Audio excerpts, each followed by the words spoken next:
Welcome back to Sims Complete. I'm your host, Matt Sims, alongside the GOAT himself, Phil Sims. We're going to get into more quarterback talk today. Jack don't talk tie, Jack talk quarterback. And that's what we're going to do today.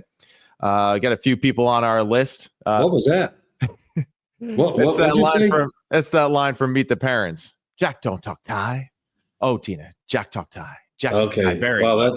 There's about two people out there in America will know that.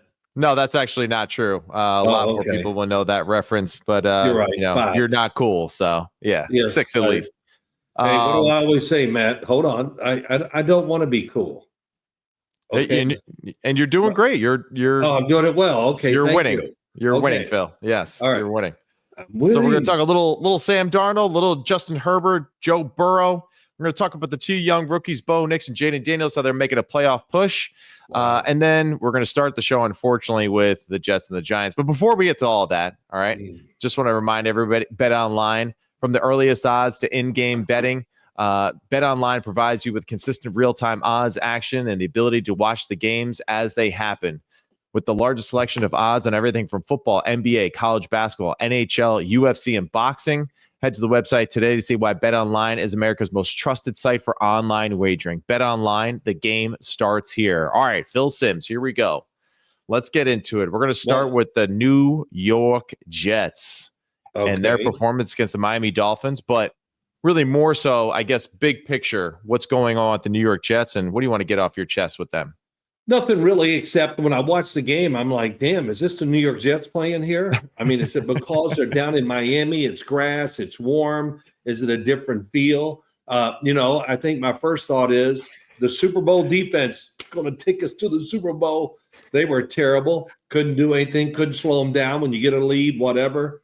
But really what caught me by surprise, just watching it as a fan and as a guy like you following the Jets, the offense, oh my gosh, where is all the movement, the thought process, new plays? Just damn, it had some freedom to it.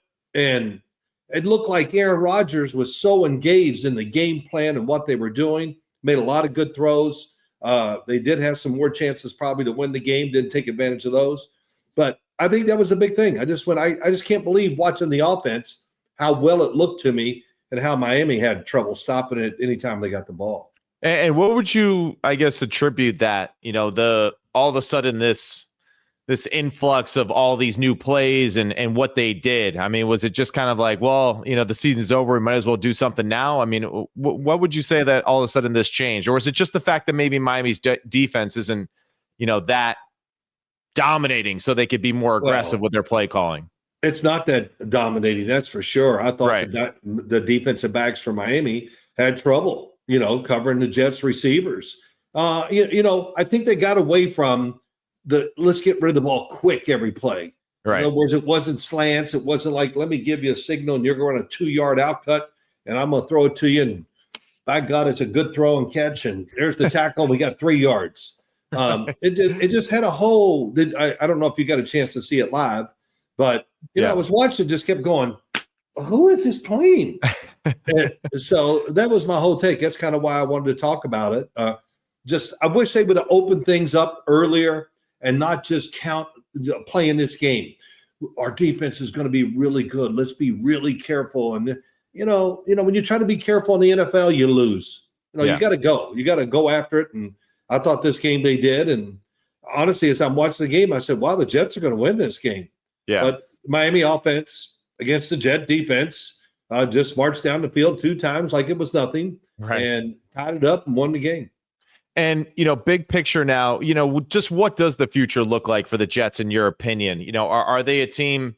Are they going to try to run it back with Aaron Rodgers? Is there a shot of that still, you think? Or is it going to be, let's turn the page, let's move forward, new coaching staff, new quarterback, and, let's build it all over again? Well, I'll say this. I mean, I'm asked this question a lot, and I'm tired of answering it because, hell, I just don't know. Yeah. I think I've said yes and no, and it has been so. I've been all over the place with this, and I don't want to apologize for changing my opinion week to week. All right. But I would say this about the Jets' job: I think it's a really good job. I think they got enough core players on that football team where whoever is the next head coach, general manager, you got to go in there and go, man, it's a pretty good starting kit I got here. I know we got some questions about the quarterback, but a lot of the other stuff, it looks good to me. I think it's a good job, and I think there'll be a few coaches out there that go, okay, we know the history of the Jets, Woody Johnson, all this other stuff we heard this year, but I think they would sit there and go, you got a chance if you come to the Jets to turn this thing around pretty quick. If the Jets called you, would you go and work for the New York Jets right now? Oh, yeah, that'd be great. Giant fans would love that. Yeah, yeah, says they would. Our house would burn if we. All right, but you would maybe consider it though. I don't know, being the GM of the New York Jets, huh? Well, why not? Well, first off, nobody's ever going to ask me that, so I don't have to worry. Well, that's why it's a good hypothetical question. It's beyond that, but no, if the Giants call me, I would never want to be a GM. It's too late in life, too much to learn. Right. But I would like to stick my nose in there about certain, if my opinion counted.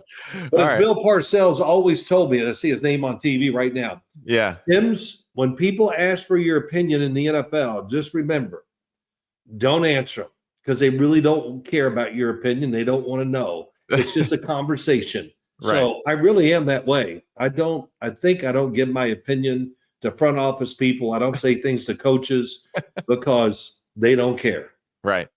Yeah. Well, in some cases, unless they're calling you and they actually ask you directly. But interesting, good to know. But all right, let's just, again, for the sake of the exercise, if you are the GM or the next GM, right, that's going to be hired for the New York Jets, are you sticking with Aaron Rodgers, or are you, deciding to move on and go with a younger quarterback?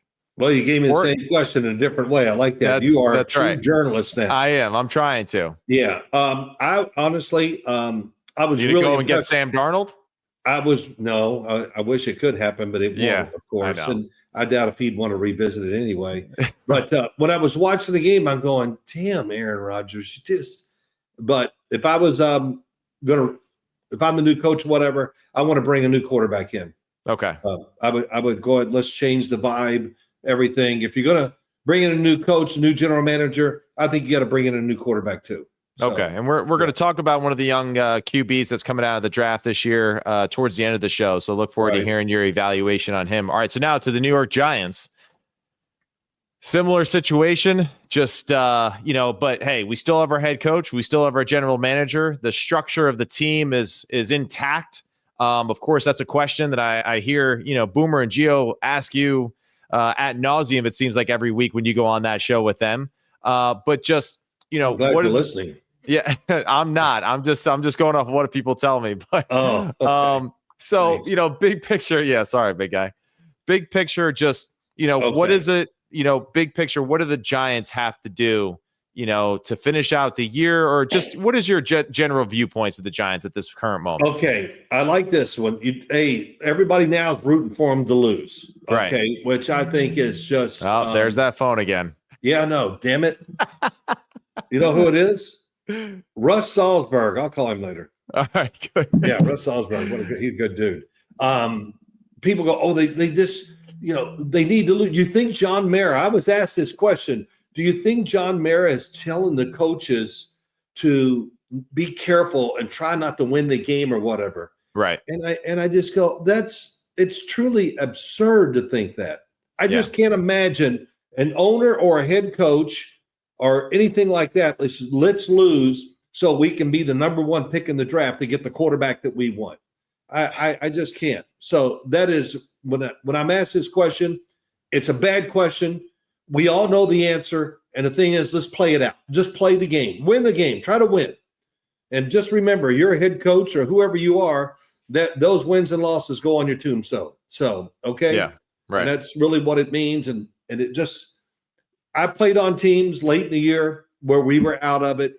And I can honestly say this, Matt, I don't remember everybody going, it was still like, let's upset them. Let's win the game. Right. And so I would hope the Giants have that same thought. How many chances do they have to beat the New Orleans Saints last? Yeah, right.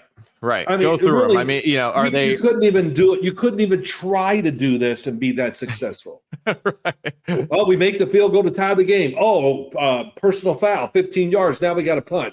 Oh, we return a kick for a touchdown. Oh, sorry, holding or whatever it was. Bring it back. Oh, we're going to kick the field goal to tie the game up and beat them in overtime. Right. Because New Orleans they could do nothing. And as the game went along, they got worse and worse on both sides of the ball. But then to tie the game up, they blocked the field goal.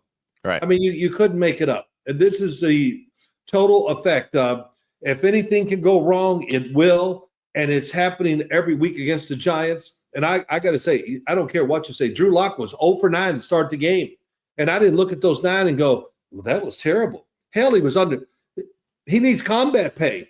My God, he got hit in the face more than anybody I've ever seen. Yeah. And I thought he hung in there and made some throws and was aggressive down the field, not worrying if he threw an interception. I kind of like the way Drew Lock played. So I'm sure a lot of fans and people in the media go, well, Phil's stupid. No, I know the truth. You just think you do. was that mean? No, it's the truth, because I think a lot of fans just don't even understand, the big picture of things too. And I think this goes back to even our debate earlier in the year when so many fans hated Daniel Jones, blaming Daniel Jones for all the team's problems. And, even now, I think with a lot of evidence to prove that it's more than the quarterback. Of course. It's an easy thing to do, to kick a man when he's down, right? To just basically say that this is the reason why, right? Instead of actually going into deeper seated issues. But at the same time, we are getting to that point now too, where fans are kind of looking at the whole picture now. Yeah, I understand. And also, for fans to think that the coaching staff or ownership, and Mr. Mara would say lose football games. If Mr. Mara was like that, well, then when we saw them at Hard Knocks and he was just saying that I would not like to see Saquon Barkley in an Eagles uniform and all those things, I think he would have said directly right there in person, to Joe Shane, do not trade Saquon Barkley, find a way to make it work, right? But he didn't. He let him do his job. And just like right now, he's letting people do their jobs. And, it's not like that they're going out of their way to sabotage their own organization because, hey, these human beings that go to practice and all, I know, hey, it's hard. And I've been on teams that were very bad and it's not easy, but you are still playing a game. You are still excited to go and practice and get better and improve. And just like you said, too, the excitement of playing spoiler to other football teams, right? Or a big upset win, right? When everyone is counting you out is still, an exciting thrill for competitors, right? And it's hard to turn that off. And listen, it's too dangerous of a game too for everyone listening at home, right? For you to say, oh, we're just gonna, we're gonna go out there and just get an L. If you think that way, if you go out there, that's where people really do get hurt, and it doesn't go your way. So. Matt, really thought. Yeah. Go ahead. Well said. I just can't imagine John Mara, who's the son of Wellington Mara, who was there in my career, and Wellington Mara, how he felt about games late in years, even when we weren't in it, winning and losing and everything like that, and just meeting him after the game and seeing it, how that he took the defeats very hard, but didn't show it to the players. Right. And I just can't imagine, and I know John Mara well enough to say this, there's no way he's telling the coaches, you think there's any way we could lose the games? Right. So we can get the quarterback? I mean, it's no way. There's no way. And if that was the truth, if it really was, I wouldn't go down the Giants down there ever again. I really wouldn't. I go, that's ridiculous. I hear you. So it's great fan talk. It's everywhere. People on TV talk about it. It's good TV talk. That's right. Yeah, just more stupid stuff. It's a hot take. We'll get some clicks, but it's just not true. Go ahead. No doubt. It's a great point, Big Guy. All right, so that's enough for those two teams. We'll get into another discussion here real quick about some of the quarterbacks.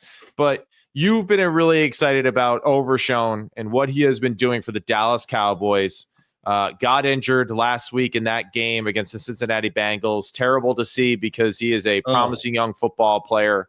But just, you wanted to show some love and appreciation to him and his ability. Yeah. I mean, I feel bad for all players to get hurt like that. Right. But, since I kind of followed him and I did the fourth game of the year when they were up here in New York. And I remember watching him going, what's Overshown guy? Who the hell is he? And he was a second round pick by the Dallas Cowboys, missed his first year for an ACL injury. But this year, watching it, and even when they beat the Giants down there in Dallas in that Thanksgiving Day game, when the game was over, they said, "Name your defensive player of the game," and I went, "Well, I'm thinking he played so well, but I did the usual. I said Micah Parsons because he did create a lot of havoc. But I just want to say this: I feel really bad for all players that get hurt like that, but for him to overcome what he did, to be back, and I say this. I think he was going to be a star, a guy that we would talk about going into the games, not just Micah Parsons. We got Lawrence Taylor and Carl Banks. Okay, that's pretty good stuff, and that's what they were leading to. So feel bad for him, and I hope his rehab goes well. Yeah, agree. And I think it was kind of turning, to that discussion, I think here, as unfortunately, Dallas had a lot of other issues going on outside, of course, and just their struggles on the field that, some of these other topics of who is doing well for the football team gets overlooked. But yeah, he is a rising star, and hopefully, he can recover from his injury and be back on that field sooner rather than later. And thankfully, too, like for guys like him, Aiden Hutchinson, I mean, just the science and the doctors have gotten so much better over the past decade, really, that it does give you a lot of optimism to know that these guys can be healthy and back on the field, ready to go again relatively soon. So, our thoughts and prayers go out to him and his family, and of course, a lot of the other players who have been injured this season too. Just dealing with other things. So. Now we'll get into the quarterback discussions. Here we go. Here we go, Big Phil. Here we go. I want to tell you on TV, the University of North Carolina has offered Bill Belichick the job. Really? So that's official. It's offered him the job. Now the question is, will he accept it? And what are the parameters and everything? So let's just talk about this for a second, because the other day I do some stuff with ESPN, right? We talk college football. I do college radio. I do a digital show on YouTube every weekend as well with them. And a lot of the people that we work with on that team, Belichick, college football, it just doesn't work and all this. And I'm just like, well, the good thing is that the college structure now is modeled in a lot of ways to the NFL structure, where you have a head coach, you have someone that takes care of like the general manager / NIL and all that kind of stuff. So if he really wanted to, he could just focus on the coaching part of it. And, also to think too, like I said to them, I said, are you really going to say no to the greatest coach of all time? I said, you hired Mac Brown. So why would you have a problem with hiring Bill Belichick? So it's like, how does that not make sense to me? But it's just so amazing to think that Belichick, I mean, hey, would that be awesome though, to think that he could be a college head football coach again? Yeah, listen, I don't know. Really, the first time. Yeah, well, I think his dad was at Navy, everything, and as an assistant, right? But he was never a head coach in college, right? I don't believe so. No, he wasn't. But I just don't know if I have time on Saturdays. I'm following so many college football teams. Now I got to follow Carolina too. I mean, I'm being serious. I'm like, what channel are they on? I got to flip back and forth to watch. So I don't know, but it's intriguing. If he takes the job, I'm excited about it. Of course, he's going to bring his son Steve, who's the University of Washington's defensive coordinator, with him. Right. And I'm sure the plan is, let's get this thing rolling, and he could take it over. I think that would have a lot to do with what Bill Belichick is thinking about this. But not only, it's got to be exciting to him for this reason, just doing it, seeing what the college game is really about, what you can do to help these players to make a team that is, let's just say, in the middle of the pack for sure when it comes to talent. How far can he bring it up in recruiting, all that other stuff. Really interested to see how it all works out for him if he does take the job. For sure. And I think UNC is a program too that, of course, they're going to rely on the transfer portal, but also I think a big portion of their football team, they're going to UNC because it's a great academic institution. Right. They're going there to be a part of the program. It's not like, it's a one and done type of place. No, it's a bigger picture there too. So the development of the football team, I think, is something that he can really improve upon. We see that too with Bill O'Brien and his effort to do that at Boston College just within 1 year. Great job. And even with him, and this is where, I remind people when we have these discussions, we're talking about one of the best NFL minds to ever exist, one of the best game plan, one of the best game managers we've ever seen at the head coaching position. And, me and you, we laugh every weekend after watching college football at just, some of the boneheaded things that some of these head coaches do, in critical situations that get overlooked because college media doesn't quite, critique the management of certain situations quite the same way as the NFL. But, to think that you're going to be coached by a team like Belichick, you are not going to have a lot of self-inflicted wounds as you play. You are going to be prepared for every situation. You're going to be taught things that you never even knew existed within the game of its technique and how it's played.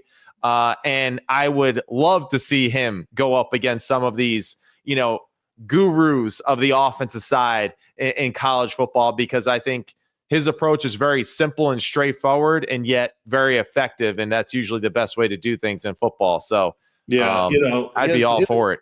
His number one thing, two things. I'll make it quick. I think if he does go to North Carolina, what they're saying, we want to get involved with the big boys.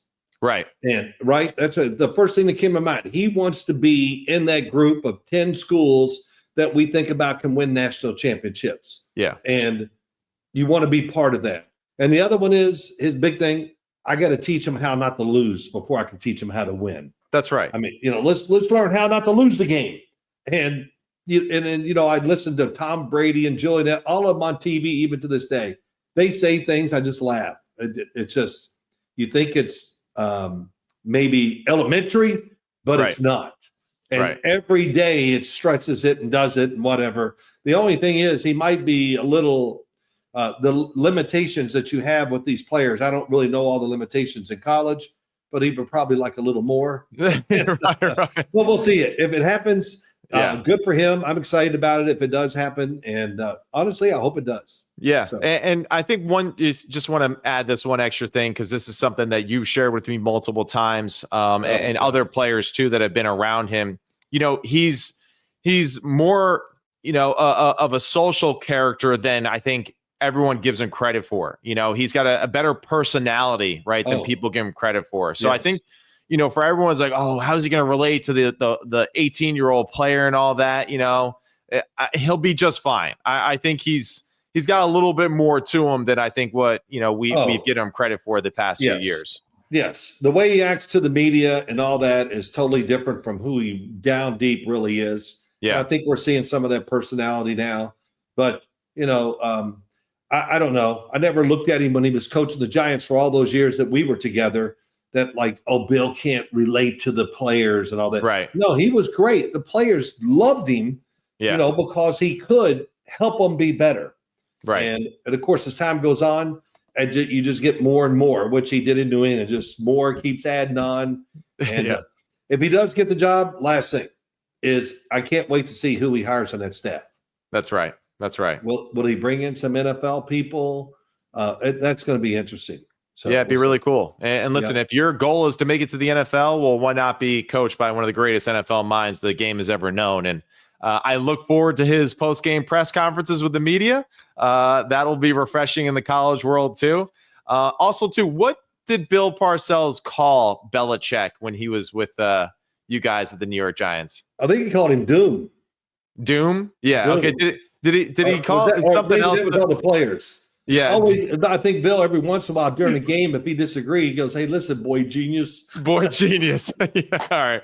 Hey, Bill Parcells spared no one. Yeah. And he was tough. He was tough on the players, but he was really tough on coaches too. All right. As one coach told me, he treated us much worse than he treated you guys. and he said it, and I went, well, he goes, but if that phone rings and it's Bill and he's got a new job, I'm going. That's right. And I just said, well, what do you mean that you just told me that? He goes, he lays the groundwork where you can coach your players. Like you don't have to worry about them acting up or doing this. They listen because Bill's already set the big parameters around everything. And you can just coach your guys. Right. And when I heard that, I was like, damn, that's awesome. Really, it made me feel good.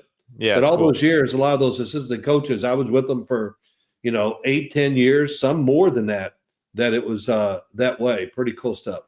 Very cool. So Doom and Boy Genius. All right. Boy so Genius. we covered it all with that one. All right. So now let's get into the QB talk. That was great though. And always fun sharing Belichick and Parcells stories. But to Sam Darnold, the new Boy Genius. But just Sam Darnold, his performance against the Atlanta Falcons, obviously Kirk Cousins coming back to Minnesota, to play against his former team. But Sam Darnold goes 22 of 28, 347, and 5 touchdowns in that football game. Both Addison and Jefferson go for over 100 yards, 8 and 7 catches for each of them.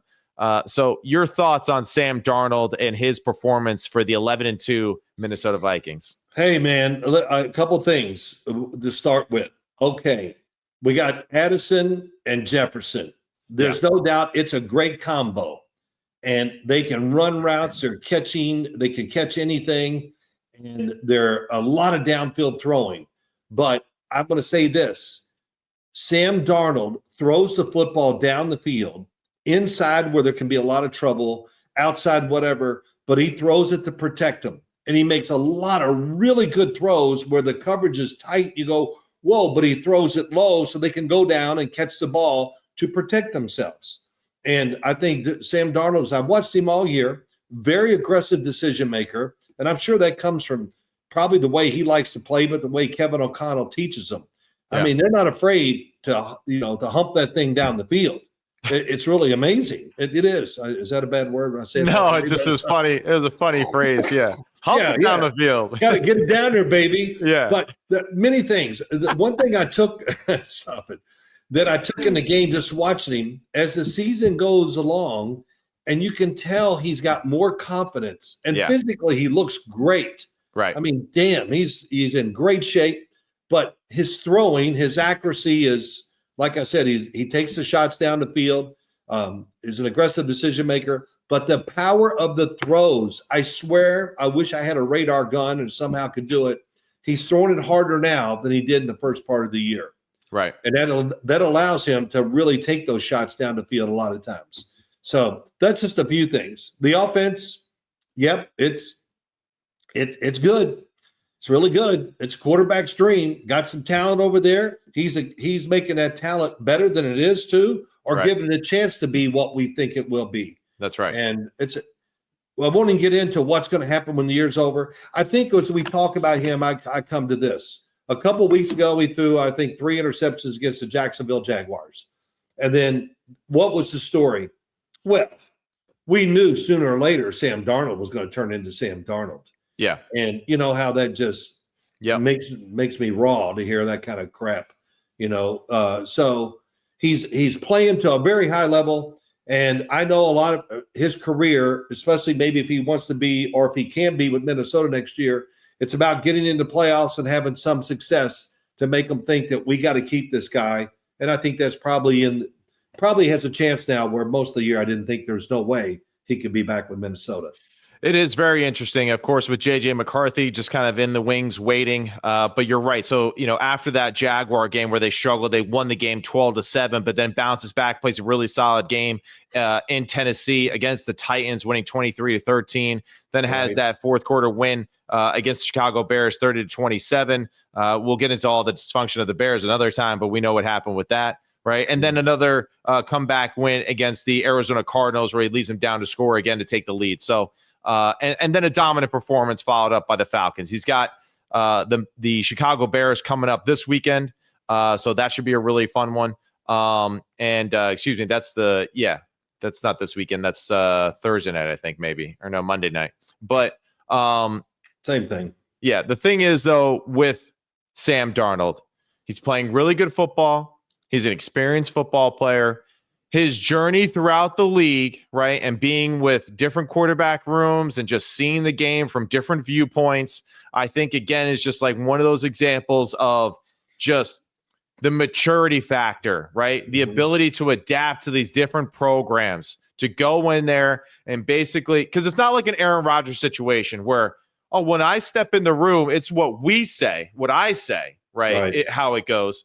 He's been in that situation where, of course, his struggles humbled him, right? Not to say that he wasn't humble, but you have to go in there with a humble approach to Teach me what you know. Let me, be ingrained into this program, into this culture and what you guys do and how you do it. And I will do my best to uphold that standard. And each step through that process, he's gotten better and better. And yeah, I don't know. It's crazy to think that they would part ways with him after such a successful year, when he's essentially leading the league in every statistical category. And the other thing is, hey, what if they win the damn Super Bowl? Well, that's but I mean, it's a possibility. The Vikings, to me, right? They got to be one of the 6 or 7 teams that we really believe that can win the Super Bowl at this point in the year. Oh yeah, I wouldn't be like, oh my gosh, they won! I can't believe it. Yeah, right. I mean, we got a lot of evidence here that tells us that they have a chance in these situations, and a lot of evidence to think too that he could be the damn Super Bowl MVP with the way their team is structured with Kevin O'Connell and their receiving core. Well, he's not going to get in this conversation, but you could put many guys in the MVP for the league. I mean, my God, your starting quarterback. We get rid of Kirk Cousins. Your first-round draft picks hurt. Oh, Sam Darnold's got to play. Oh, how's that working out? So, I mean, just think what they're doing. They're 11-2. I mean, man, to go 11-2 in the NFL, I don't care who you are. You got Josh Allen, Patrick Mahomes, Lamar Jackson, whatever. To be 11-2, quarterback play has to be really, really good. And that's what they've had from start to finish. So good for him. That's great. Good for him. It's going to be a great, final stretch of the season here with the Bears, Seahawks, Packers, and then Lions to finish out the year. So wow, Packers and Lions last 2 weeks. Damn, it's going to be fun, man. And even with the Seahawks too, and the way that they're playing as well. So that's going to be interesting. So now we transition from Sam Darnold, his great play, to now Justin Herbert. A little bit of a different discussion. The 8-5 Los Angeles Chargers. Of course, you've been impressed with Justin Herbert, but what would you like to see, I guess, more of from Justin Herbert and the team? Okay, well, we know Jim Harbaugh is a hell of a coach. I mean, he got this thing organized, and here we go. They already got it rolling. Yeah, and that effect. They're tough. We know that. They're tougher than hell. Yeah, and you can see it when you even watch the games on the sideline against Kansas City. It just there's something about the whole football team. And Greg Roman, we're big fans of his, what he did with Baltimore. We've talked about him many times. That's right. But I would like to see this. Let's open it up a little quicker on the offensive side. Right. You've told the league that we can run it. We're tough as hell. We compete, and we're going to be there till the end. Everybody in the league knows it. Now let's show them, oh, my gosh, now they're being aggressive and making these more big plays and get them off to a little quicker start. When I watch them, I always feel like they're just kind of sticking their toe in the water. And as I said, I think 2 weeks ago or last week, they just want the other team to beat themselves. Right. But go ahead, let's go out there and beat them right away and be a little more aggressive.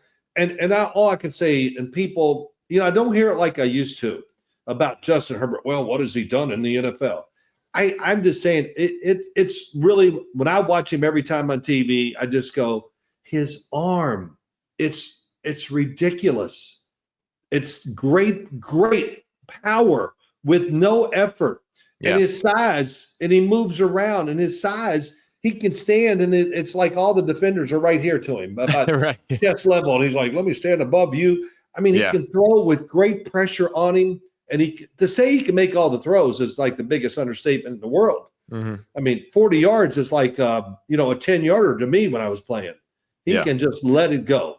And so I'd like to see a little more of that, a little more aggression in the decision-making on how to manage the game maybe early and just see how it goes. And if you don't like the way it's working, then you got plenty of time to correct it as we go along. So I agree. No, I agree. I think you're right on it. And just, you're right. It's almost like they're going to like, all right, we'll slug it out, but we'll only get aggressive unless the other team gets aggressive too and starts making some big plays on us. And it's like, let's not wait, just, hey, take control of the football game. You got a great, talented quarterback. He made a few throws in that Kansas City game that were just, wow moments. And I think if they opened up the offense a little bit more, like you're saying, we'll see some of the other attributes of broken plays and his scrambling ability happen a little bit more consistently.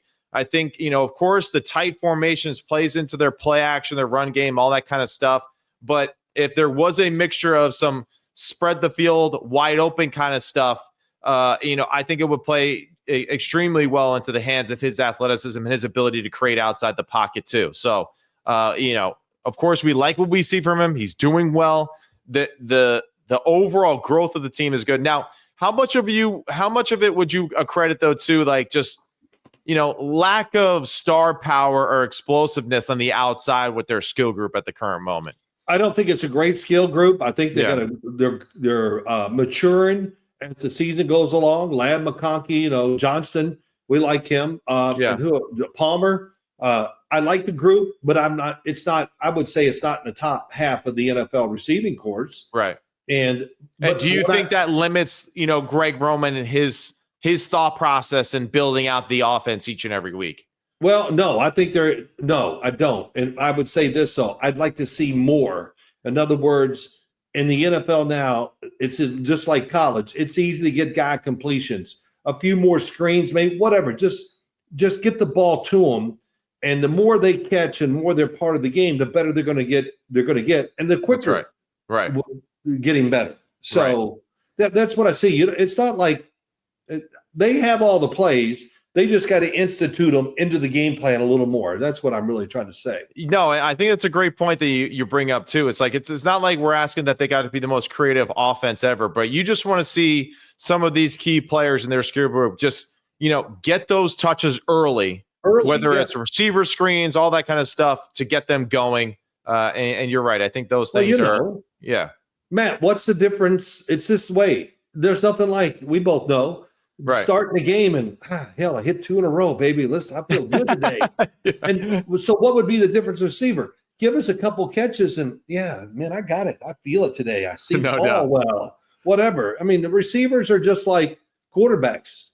Some early confidence, man, goes a long way. So we'll see. Hey, listen, I know they're not going to listen to this, but that's what we'd like to see. And it'll be interesting. You can't play when you play games a lot like they do. Sometimes you can lose the game by one play. That's right. From the other team.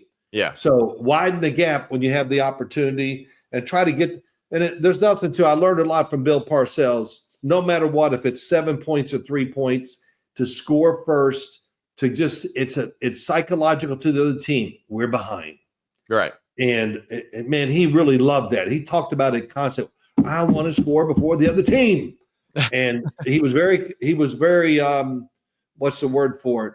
Careful. We didn't go for 4th downs inside the 10 because he wanted that 3 points. Right. And I got to tell you, and too, the feeling, if you go to the sideline or you go for it on 4th and don't make it, you go over on the sideline, you go, well, hell, we just wasted all that great drive for nothing. Right. Getting those points is a big deal. Yeah, definitely. So now we'll go into our discussion. Big Phil wants to get into Joe Burrow. Yeah, this is easy. The newly acquired quarterback just got the Batmobile from the Dark Knight. Pretty exciting. Also pretty funny to hear him talk about it with T. Higgins, Jamar Chase on Hard Knocks, where I think T. Higgins even said I'll roll up to the club with that in the bat suit and all that. So that was a pretty funny discussion between those guys. And did you see the outfit he wore to the game the other night? I don't think I did. No. Oh my gosh. It was, I don't know. I can't explain it. Yeah. It was like a sweatsuit and it had stripes across all the way down and the colors. And it sounds like something that you were wearing back in your, 80s workout days or whatever. What do you call them? The Zubas or something? It was like Zumba or something like that. Yeah. Something like that. Yeah. No, hey, I'm Phil Simms, Yeah. Okay. There we go. Here we go. But Joe Burrow, 33 or 44. 369, 3 TDs, the interception against Dallas. They win the game 27-20. The Bengals improved to 5-8 on the season. Best 5-8 quarterback I've ever seen. But yeah, Big Phil, what are your thoughts on Joe Burrow? I'm just from year one to where he is now to watch. He is a guy that truly gets better throwing the football every year. Yeah. And when I heard him after the game, the comment when the staple of a lot of NFL offenses is wide receivers split out, run down the field about 10 yards and bend it out full speed, and they catch the ball at about 12 yards. Right. And it's probably not the favorite pass of the 32 starting quarterbacks. I would say maybe I'm going to go high and say maybe 4. That would be one of their favorite things to do. Yeah, right. Because most quarterbacks hate those sideline throws because, am I right or wrong? Yeah, you're right. Well, they love it.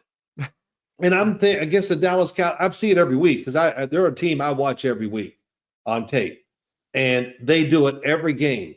But what gets me, one, how smooth Joe Burrow is, how it looks like he's throwing with no effort, and the ball gets where it has to go very fast every time. And it's almost always, of course, a perfect spiral. Right. But talking about these outcuts, here's why I say it. As you make the outcut right or left, the inside hip is where he tries to throw it because he wants you to be able to catch it, plant your foot, and wheel out and go the other way like Jamar Chase did for that touchdown at the end of the game. Right. And and they play that with the receivers know it. Joe Burrow's trying to do that. And I to say that's next level thinking and execution is the biggest understatement we can make about playing quarterback at any level. Right. To be able to do that and be good, because they got to practice the hell out of that. And if you miss it a little too far, it could be trouble. But man, it just, I don't know what else to say except it's incredible about the physical aspects of Joe Burrow. And he's a big dude too. I've met him a couple times. I just can't get over how big he is. Right. And but the throwing is as good as we've seen in the NFL, just like a lot of other quarterbacks right now. Yeah, it is. And I feel like, this is something that's been discussed multiple times right throughout the season too, but just like, the Bengals got to get this team situated and fixed up and competitive because you got a quarterback that's playing, the position as well as anybody really in it's historical in the sense of how good he's been, but how bad they are as a team, in that sense. And, that's where big picture wise, I said it to you the other day. I've said it to a few other people too. They're like, hey, who's one of the best QBs? I'm like, it has to be Joe Burrow. He has to be in that discussion.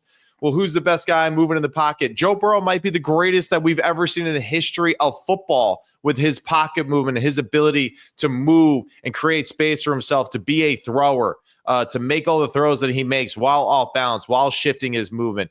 So it's just truly impressive. And the Bengals fans, man, I don't know, man. Like I feel bad for you because your quarterback is playing at a MVP-like level and the team doesn't really have much to show for it. So let me say why. Yeah, go. Well, the word comes up, will they fire Zach Taylor? And the answer to that is unequivocally no chance. Right.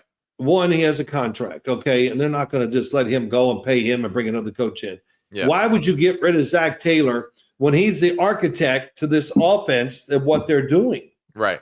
That is successful. Yeah. It's very successful, and it's not high risk. I mean, you never feel like, oh man, they're having trouble because of this and that on the offensive side. If it's right, and you talked about Joe Burrow movement. It's movement in the pocket to throw the football. Right. It's not the movement of Patrick Mahomes.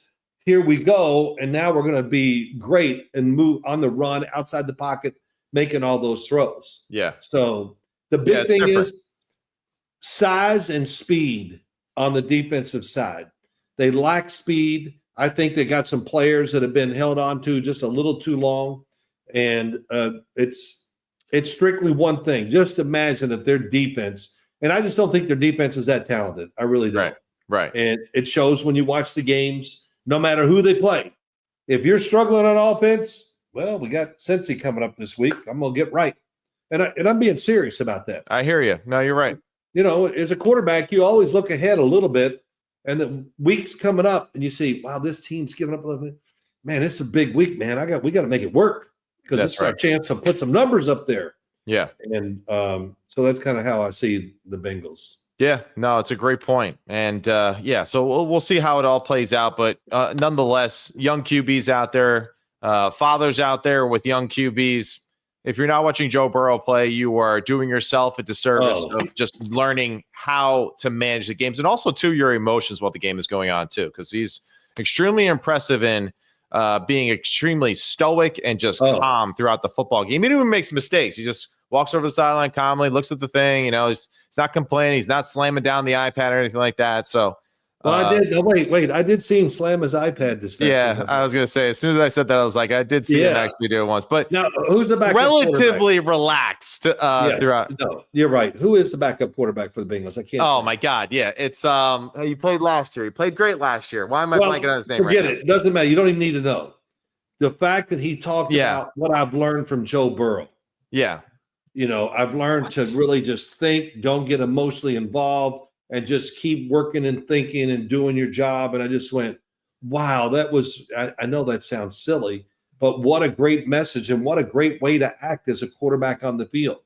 Right. Just into the game. Next play, be thinking, how's it going to work? Whatever. And you see that when he plays, and I know I can't. Jake Browning. Jesus. Jake Browning. There you go. Good. Why could I not think of Jake Browning? That is terrible. Sorry, Jake. Well, it's okay, Jake. Jake played well when he got in there. And I thought it was really cool that he said, I learned this from Joe Burrow. That was like, God, good for you. Yeah. When you're hanging around one of the best quarterbacks we've ever seen, it's good to learn from him. So that's right. It worked well for him. And he got a new contract, so good for him. That's right. All right, so here we go.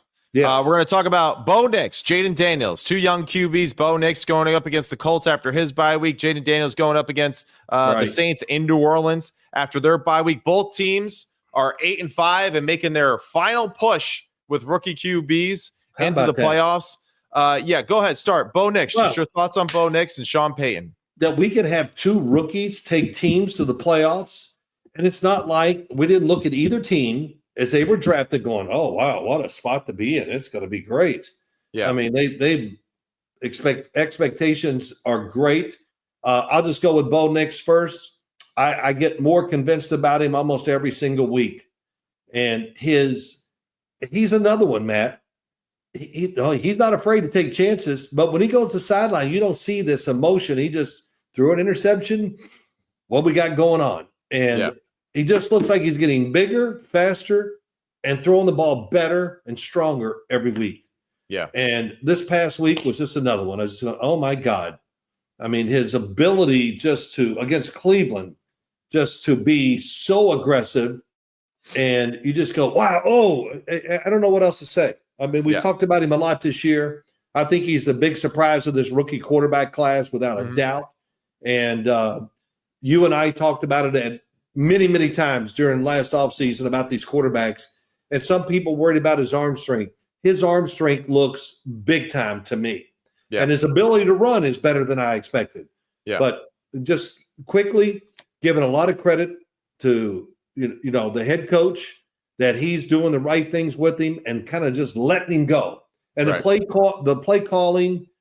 call is very aggressive all game long. They never back off, which is kind of cool too. So Sean Payton has done a great job with his quarterback. Yeah, absolutely. And now to Jayden Daniels, right, coming off the bye as well. A little bit of a different vibe. I feel like they were, kind of teetering a little bit there the past few weeks. It seemed like they lost a little bit of their energy and their juice, especially in the offense side. I mean, Jayden Daniels still performing really well, still making good decisions. Just didn't maybe quite have the same pop that he had earlier in the year.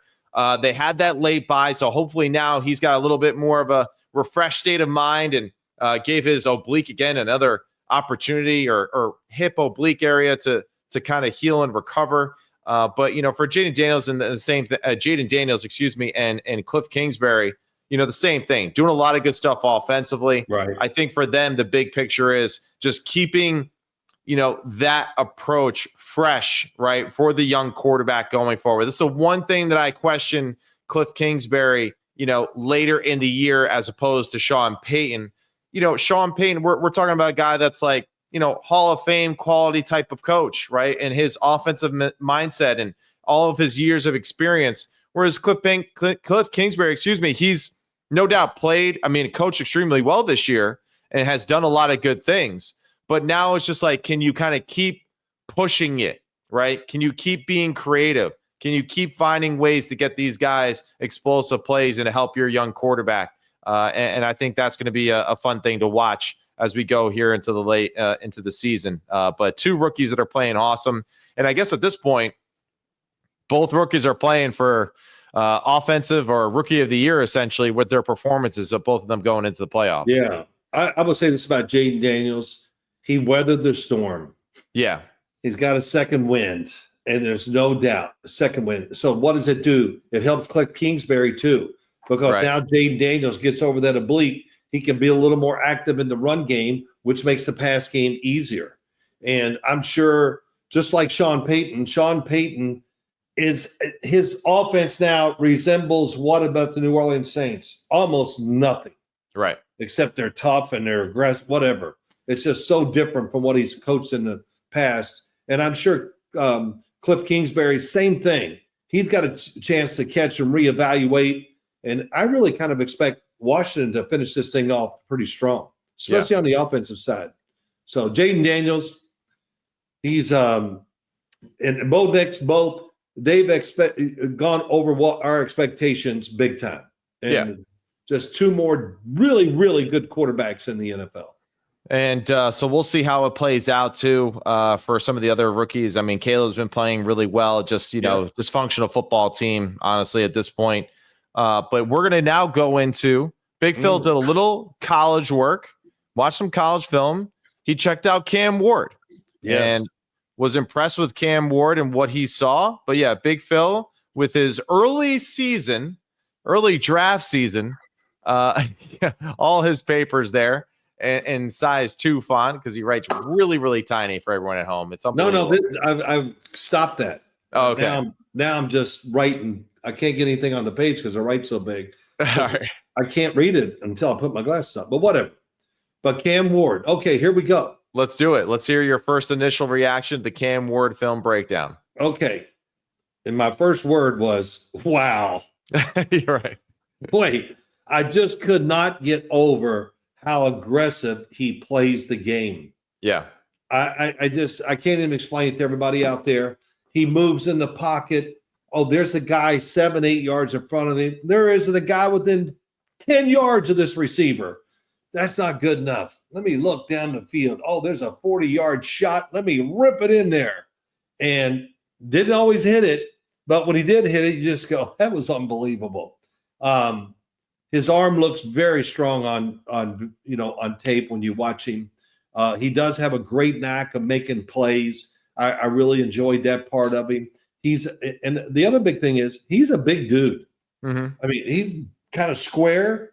I think he listed 6'2", 225. He looks every bit of 225. Right. Moves around. And I just like, he had a great vibe playing the game. And I'm not going to say it's loose. That's not the word for it, but it's carefree. And so let me see what else I wrote about him. Let's see. The arm, the low release that he has, a lot of people talk about, but when he had to change it, he did. And when you watch him play, I haven't seen many passes batted down. Right. I've watched him closely. Same evaluation about Michael Penix a year ago, too. Never really saw that issue, coming up for him when he played. So, yeah. So, but the arm looks like it could be special. And, you and I talk about this all the time. I think most good quarterbacks throw the NFL ball a lot better than they do the college ball. Yeah, well, we're seeing that with Bo Nix, too. And I guess the opposite end of just, the example of Bo Nix throwing the NFL ball better. Bo Nix played within Oregon's offense, which is very controlled type of offense, not really explosive or downfield passing like we've seen with Sean Payton the past few weeks. Right. On the other side of it, Cam Ward, you're saying that he's passing up some maybe easy completions. As an evaluator, does that concern you big picture wise, right, for your football team? Or are you just like, hey, man, love the overall talent. It's awesome. Once we get him into our franchise, we'll teach him how to play NFL ball. It has almost zero effect on me. Yeah.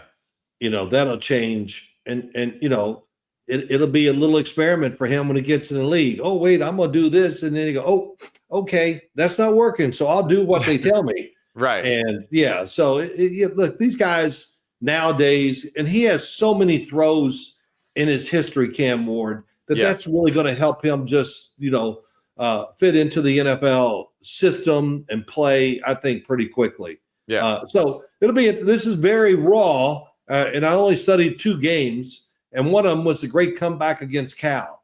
I mean, the final drive, you got to watch it just to laugh. I mean, some of the things that go on. So really good first start. I thought he played when I watched him at Syracuse. I thought that was one of his more manage the game, doing the right thing the whole time. Right. Do you kind of agree with that when you watch it? I do. Yeah, I do. And I think it was one of those where he understood that it was one of those games where A, the whole country is watching, B, it was a must win for their program to go to the ACC championship game. So I think he did a great job of just seeing big picture and not paying too careless, as you were saying, or just taking the unnecessary risk because for the sake of making a play. And I think that's great too, because you can kind of see that, he did make that calculated assessment of this is what this game needs for me to be successful. They also did a good job too as a team actually running the football a little bit more consistently in that game than they had shown in previous weeks. So that was interesting. But, Cam Ward's been extremely impressive.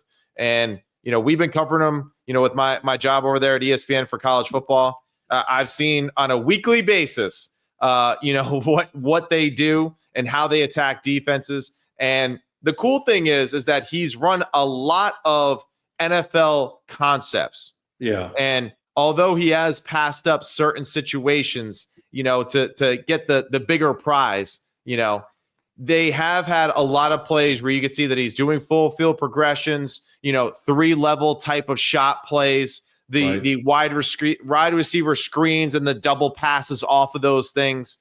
So their approach to it, I think, has been pretty cool. And I think it will allow him, I think, to, progress the NFL level relatively quickly with all the repetitions that he's had. Yeah. When the offseason comes and once we settle down, start doing this quarterback stuff, which, everybody wants to always know, we're going to have a lot of fun with him. No doubt. There's a lot of good examples. We're going to show you some things you go, what the hell is he thinking?